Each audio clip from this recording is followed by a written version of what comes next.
Hola, estás dentro de Limbox. Acompáñanos a sumergirnos dentro de estos pasajes mitológicos. Este es el capítulo 4 y aquí veremos dos temas muy importantes. Uno, Coatlicue y otro, la Virgen de Guadalupe y la relación que tenían entre las dos. Como ya hemos visto, Coatlicue en náhuatl significa la que tiene su falda entre serpientes. Su atendo representa la desgracia, la vida, la muerte y es la guía del renacimiento. Es madre, como ya lo vimos en el capítulo 3, de los Sensonhuitzináhuac y de Huitzilopochtli. Su esposo era Mixcoatl, que significa en náhuatl tormenta de serpiente, representado por la Vía Láctea, siendo un dios celeste. También era dios de las tempestades, de la guerra y de la cacería. Así es como acaba de mencionar Ángel, esta diosa es la madre de los aztecas. También es conocida ella como Tonantzin o Teteoinan, que como pues, ya sabemos fue mencionada en el capítulo anterior con Huitzilopochtli, esta lucha de Huitzilopochtli contra Coyolxauhqui y los Enzón-Huitzinahua, la pelea muy vista como el sol contra la noche y las estrellas, siendo la tierra el testigo de la batalla. Cuando el sol sale, erradica a la noche y a las estrellas. Pero les voy a hablar un poco sobre la escultura, sobre el monolito que hay sobre esta diosa. Este se encuentra en el Museo Nacional de Antropología, en la Sala de los Mexicas, y se encuentra en un gran estado de conservación, a comparación de otro monolito que ya hablaremos un poco más adelante. Fue encontrada el 13 de agosto de 1790 y fue hallada cerca de la plancha del Zócalo, lo que hoy es visto como el Zócalo, donde está la catedral, donde está el Templo Mayor. Ahí estuvo ahí. Fue un pequeño llamado, algunos lo verían así, como un llamado de rebeldía para reclamar su derecho de libertad, a reconocer los orígenes y venerar a sus antiguos dioses como forma de rebeldía ante una opresión que impuso los españoles. Todo esto fue debido al virrey de Revivalgigedo, ya que cuando se encontró decidieron mantenerla, no decidieron destruirla, esto es lo interesante, no decidieron convertirla en una columna, y no fue por un acto de buena persona, por buena onda, porque dijeron, pues vamos a ponerla aquí, no, fue debido a que las otras naciones, los otros países europeos creían que los españoles habían erradicado una cultura muy fácil, muy sencilla, algo como visto como una presa fácil, a lo que trataron de demostrarles con las evidencias de la cultura, de sus mitos, de sus tradiciones, que realmente quienes habían derrotado en lo que hoy es México habían sido unos dignos oponentes, alguien difíciles de vender, que fue de vender, de difíciles de vencer. Los vendieron, güey. Los vendieron, demonios, Ah, madre. los difíciles de vencer. Por ello fue que la obtuvieron, la extrajeron y las pusieron en una parte. Por el mismo tiempo y muy cerca se encontró también el calendario azteca, pero aquí hay una diferencia muy, pues, curiosa, por así decirlo, porque el calendario azteca se puso en la catedral. Hay una fotografía donde se puede observar que está ahí a la vista, de cierta forma cerca de un lugar de honor para los españoles, algo que tiene que ver mucho con su religión, con lo católico. Tenían al calendario azteca, pero lo que pasó con la Coatlicue fue que la trasladaron a la Real y Pontificia Universidad de México, lo que sería el antecedente de la UNAM. Estuvo mucho tiempo en uno de sus patios, pero no como en el centro de un patio, sino que estaba en la orilla de uno de los pasillos, está enrejada Coatlicue. Fue hasta 1804 que Benito María de Moxo menciona en uno de sus libros llamado Cartas Mexicanas Escritas que El bebé éxito. Coatlicue, ¿cómo? El bebé éxito. De Bexito, de Es que Mocho Moxo. Bexito, sí me te mamaste, güey. Ok, qué pendejo, güey. No, no mames, no me esperaba eso, güey. Ok, ok, de Benito María de Moxo Pepecito, güey. Eh, Menciona que Coatlicue se encontraba en ese lugar, pero la terminaron enterrando debido a que los indígenas iban y les ponían ofrendas, le ponían cosas, y las autoridades de la universidad no les parecieron, las que dijeron, bueno, se nos va a enterrar. Fue hasta 1800, bueno, fue en 1803, muy cerca de 1804, cuando Alexander Humboldt pide que se desentierre, quería ir a verla, pero desgraciadamente la desentierran y la vuelven a enterrar. Cuando llega ya no la pudo ver. De ahí saltamos a 1824, cuando William Bullock, conocido como un cirquero, o mejor dicho, como un empresario de esa época, siendo él de Reino Unido, la desentierra. Hace una exposición en Inglaterra con ese yeso y la volvieron a enterrar. Fue cuando Maximiliano de Habsburgo estuvo aquí y le dio el debido respeto que se debía. La dejan en el Museo Nacional de las Culturas. Pero fue hasta los años 60 que se trasladó al Museo de Antropología y sigue ahí hasta la fecha. Y hay algo que menciona Octavio Paz, que es que Coatlicue pasó de ser una diosa a un demonio, de un demonio a un monstruo, y de un monstruo a una obra de arte. Y creo que esa frase se representa muy bien con lo que acabamos de ver de cómo pasó de un lugar a otro, de la diosa para los aztecas, después de un demonio para los españoles, hay un monstruo enjaulado en la universidad, y de ser un monstruo a ser una obra de arte que hoy en día se puede ver en un museo.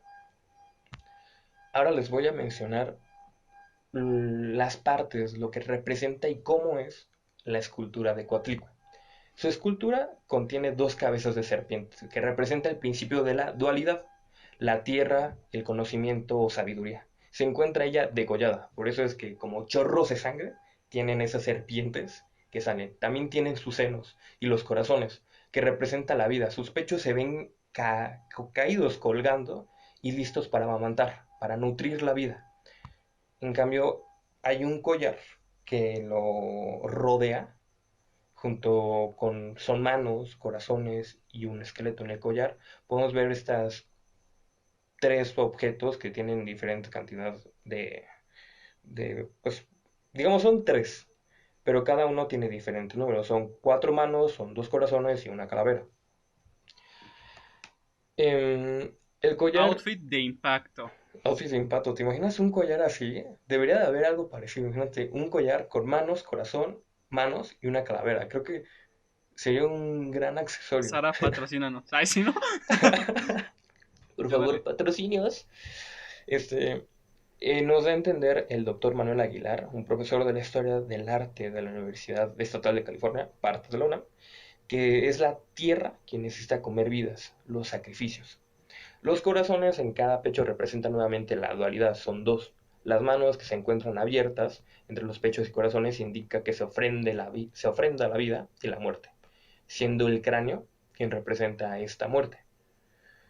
Más abajo podemos ver su falda de serpientes de cascabel, que representa la tierra fértil. Siento que las serpientes son en el mundo náhuatl lo que es visto como fertilidad y como agua. Hasta el último tenemos los pies de águila, que son lo que representa el sol, dándonos a entender que el sol está debajo de la tierra y que la cabeza de las serpientes es la tierra, de tal manera que el sol está siendo devorado por la misma tierra. Hay alguna parte que yo desconocía por completo, o sea, tú puedes ver la escultura y la observas, pero al parecer en la parte de abajo, en su base, podemos observar a Mictlantecutli, quien tiene atrapado en su centro a un sol, y se comienza a nacer, a nacer de nuevo, que estuvo ahí, murió y volvió a darse. Creo que eso lo reflejan como el día y la noche. Como ya dije, es esa batalla de que sale el sol, derrota la noche y a las estrellas, pero en un momento el sol muere, vuelven a salir las estrellas en la noche. Entonces vuelve a renacer ese sol y las vuelve a derrotar. Es una pelea interminable, es una pelea que jamás va a terminar. Ahora, otro punto, otro tema que también es importante mencionar respecto a la historia general de las cosas de Nueva España, de Fray Bernardino de Sahagún. Es muy curioso cómo nos narra él, porque es importante ver cómo alguien de esa época de la Nueva España percibió la cultura azteca, percibió a los dioses, cómo los veían, y este libro que es, por así decirlo, un salto en el tiempo. Cómo hay unas pequeñas confusiones, a lo mejor cómo ellos se entendieron, pero te deja ver como que ese choque, ese tipo de perspectiva en que tuvieron hace cientos de años y a lo que se conoce hoy. Bernardino nos menciona a dos diosas, que es Cibacoatl, que yo creo que quiere referir a Cihuacotl, que es una diosa que ahorita hablaremos. Menciona que es la mujer de la culebra, también llamada Tonantzin, como sabemos significa nuestra madre. Ahí encuentras esa relación con Coatlicue, que también se le llama Tonantzin. Sahagún hace una comparación con Eva, quien fue engañada por la culebra. Compara a esta diosa con Eva y ese, esa disputa que hay con la culebra, poniendo a las serpientes como malas, como en esa cultura lo ven como un animal muy importante, algo que, como ya dijimos, trae fertilidad, Representa algo, sabiduría. exacto, sabiduría, tiene que ver con el agua, y es completamente opuesto a lo que ellos perciben de una serpiente. También nos habla sobre una diosa la cual no dice el nombre, pero se refiere a ella como la que llamaban la madre de los dioses, el corazón de la tierra. Y allí entra ese punto porque él pone como unas dos diosas diferentes que termina siendo la misma. Por ello es que luego hay esa problema, esa controversia de que si Coatlicue es Iguacotl, porque hay una gran similitud. Las dos comparten el reconocimiento de Tonantzin, pero es Patrick Johansson quien menciona en su artículo Tlatoani Izicua-Coatl, lo diestro solar y lo siniestro lunar en el alto mando mexica, a lo cual voy a citar. En términos onomásticos, esta diosa es tan inacible como su realidad religiosa. Además de Cihuacotl, es Quilatzli, Coatlicue, Coyoshauqui, Malinachotli, Huitzilinacuatec y Yoaucihuatl. Según los contextos míticos y rituales, por favor, quien realmente conoce esto, nada más estamos divulgando. No sé si los dije correctamente todos. Hay algunos que ya estoy acostumbrado a mencionar, estos no. Eso sí fue como un salto muy Un grande salto de para, fe.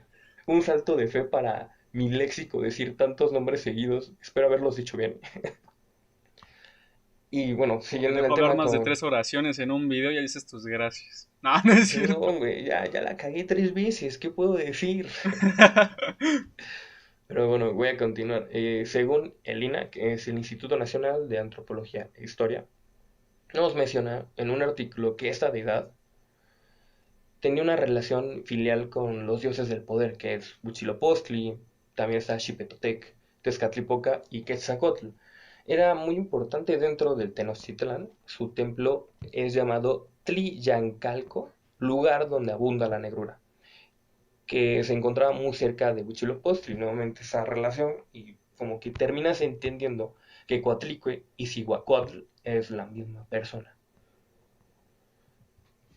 Ya para casi concluir con mi pequeña breve investigación que trato de divulgar, reitero que no somos expertos, les quiero hablar sobre Coatlicue y Yolotlicue, las gemelas por así decirse.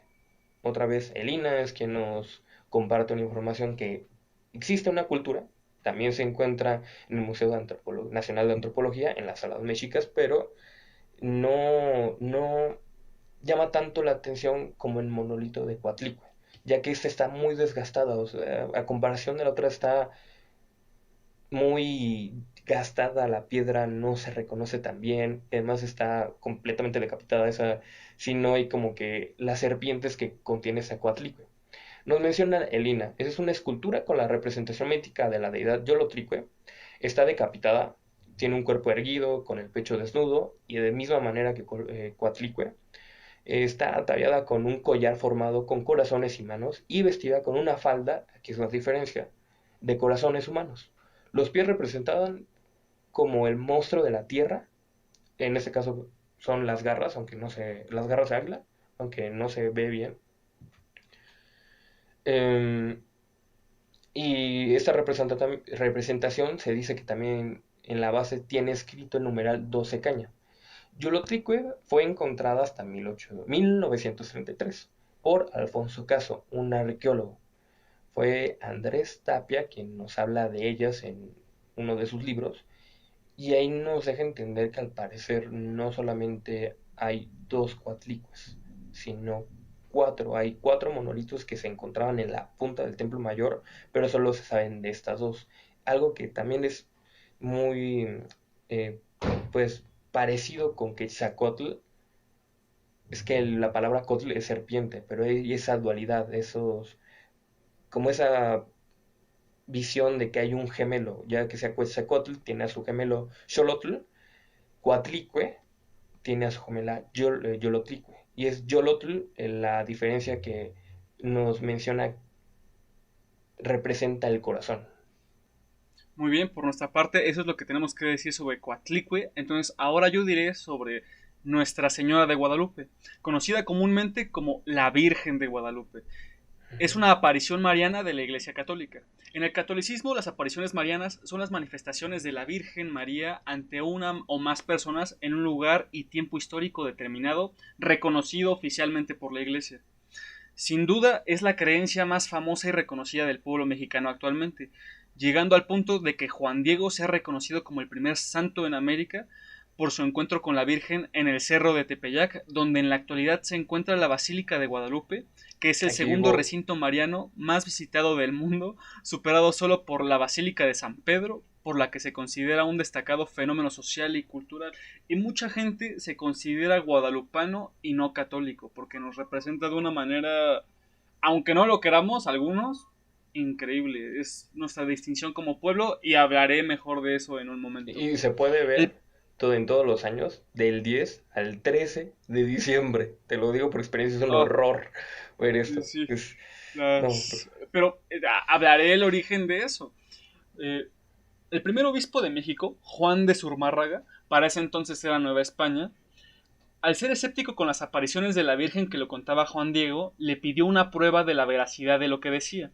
Así que la Virgen, en la última aparición que tuvo frente a Juan Diego, le dijo que llevara en su ayate.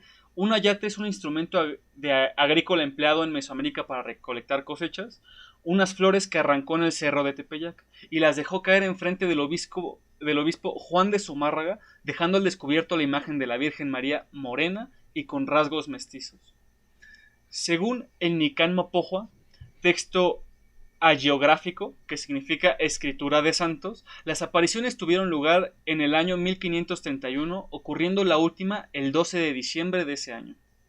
La noticia se hizo conocida por el mismo Juan Diego hasta que el indígena Antonio Valeriano, un artista muy reconocido nacido después de la conquista, hace un escrito con sonido náhuatl, pero con caracteres latinos, técnica que ningún español sabía hacer y muy pocos indígenas lo usaban.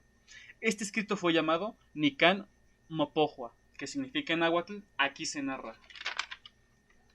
Según Elisa Queijero, humanista y escritora ganadora del Premio Nacional de la Mujer en 2019, las dos esencias más fuertes del pueblo mexicano son el águila y la Virgen de Guadalupe.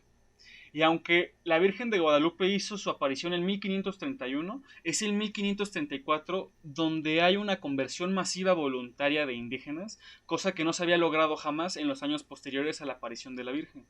Para entender mejor la situación, veamos el entorno histórico.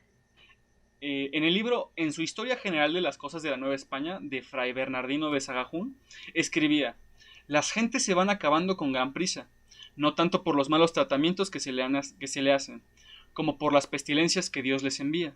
En 1520, cuando echaron de México por guerra a los españoles, hubo una influencia de viruelas donde murió casi infinita gente. Esto nos dice que se arrasó con la población por la conquista y por la enfermedad. Los españoles no sabían cómo tratar a los indígenas.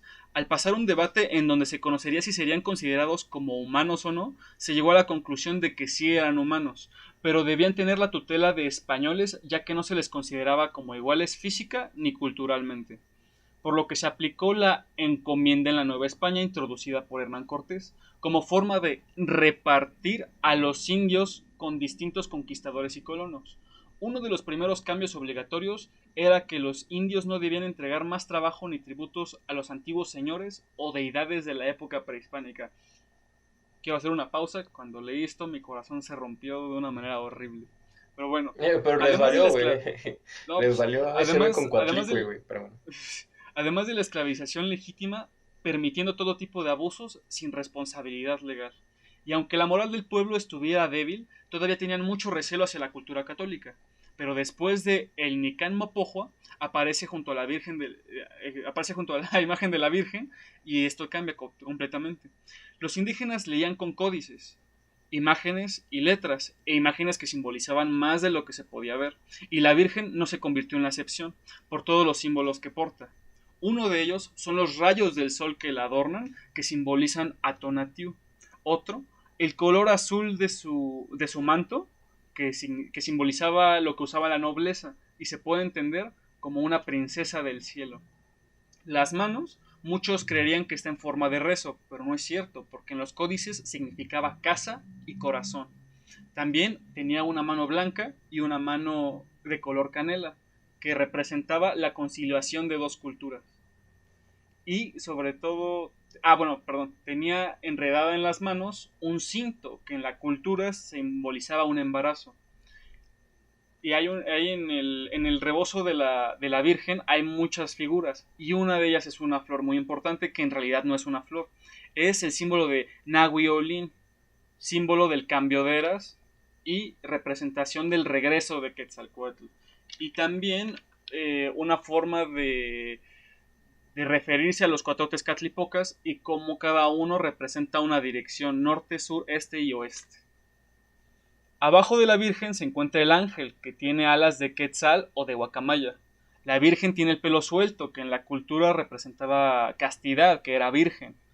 Y también tenía una medalla. En la cultura prehispánica, cuando tenías una medalla, era de que estabas entregado hacia algo. Entonces, como la medalla tenía una cruz, estaba entregada a Cristo, a una nueva cultura, y en sí representaba que estaba embarazada de lo católico, de la nueva fusión, abriendo un parteaguas en la cultura y una conciliación entre culturas. Por esto, para 1947, la esclavización se intenta terminar por la conciliación de los pueblos, aunque todavía seguía con mucha indiferencia y desigualdad, era el primer cambio.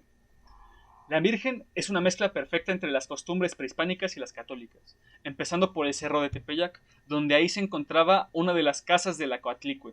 Al igual que el último día que se vio con Juan Diego, el 12 de diciembre, ese día en el calendario prehispánico se celebraba a Coatlicue por el nacimiento de su hijo Huitzilopochtli. Si tomamos como premisa que la Virgen y Coatlicue son la misma deidad, sus significados ocultos cambian levemente, ya que podría estar representada en medio del embarazo de Huitzilopochtli, haciendo una referencia increíble. Eh, por el color del manto, que es azul, puede referirse al color de la piel de su hijo Huitzilopochtli, que era el mismo. El sol que la cubre podría considerarse también como Huitzilopochtli, porque también simboliza al sol. Esto podría ser la referencia de las referencias, porque podría representar cómo Huitzilopochtli cuidaba dentro del vientre de su madre a Coatlicue antes de que los Senzón-Huitzináhuac o los 400 surianos la atacaran. Y para terminar como con esto, estaba pensando que no solo puede simbolizar eso, también simboliza el cuidado de la cultura y el retorno. Yo creo que quien haya hecho a la Virgen de Guadalupe, más allá de control social o ponernos en esclavitud como muchos piensan, y yo pensaba honestamente antes de esta investigación, podría ser una forma de protestar en frente del enemigo, por llamarlo de una manera, y rebelarse con un regreso. O sea, todos los mensajes que trae es cuidar y preservar nuestra cultura. Y una forma muy buena no sería rendirle tributo a la guadalupana, sino atesorar nuestras raíces. Sí, que el símbolo de la Virgen es tan importante, güey, que nos ha acompañado en toda nuestra historia, en la esclavitud, en nuestra revolución, en nuestra independencia y en la actualidad sigue siendo algo que nos identifica de una manera potente, creamos o no creamos en la Virgen de Guadalupe. Y sin mencionar que el 12 de diciembre es cuando vienen las peregrinaciones Y muchos se creen que es por la Virgen, pero en realidad es por Coatlicue y el nacimiento de Huitzilopochtli. Y sin más que agregar, esto fue dentro del Limux. Alberto Enríquez es el encargado de la música, por favor síganlos en sus redes sociales, igual a nosotros. Nos encantó que vieran este capítulo número 4 con nosotros, esperamos verlos pronto. Y eso es todo por nuestra parte, esto fue dentro del Limux. Adiós.